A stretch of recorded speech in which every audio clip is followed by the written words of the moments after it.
ko maintindihan. Bakit ganun? Grabe, no? Kayo ang husga. 'Di ba? Kung bawal ikabit, bawal gamitin, bawal din talaga mag-display. Bakit legal mag-display?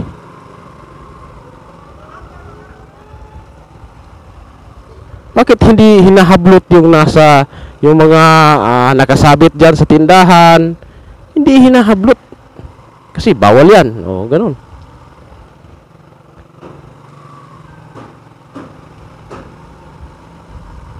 Hindi ko ay nako, one-on-one ka pa, pre. Hindi ko iniisip ko talaga, bakit ganun? Wala akong idea. May idea ako pero may naisip ako pero bawal yata sabihin, di ba? Alam kong gets nyo na rin yun, di ba? Ganun eh. Ay, ganyan talaga ang Pilipinas. Hirap talaga ng Pilipinas.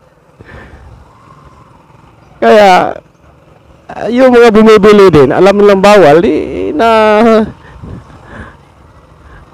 bakit pa kayo bumibili? Di ba? Kasi paikot-ikot lang yung reason eh. Pwede sabihin na wala namang magdi-display kapag walang bumibili. Walang magbibenta kapag walang bumibili. Pwede rin sabihin natin na wala namang bumibili kung walang nagbibenta. Ganun eh, parang yung manok at saka itlog. Ganun yung sitwasyon eh.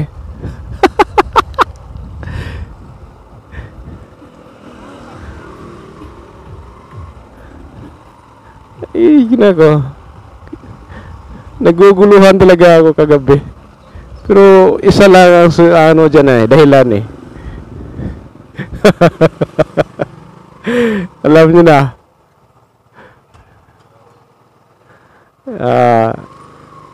Ang Pinas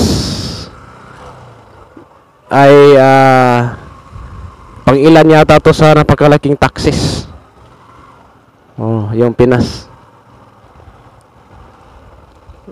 Sa country survey, basta pasok yung Pilipinas sa napakalaking taxes.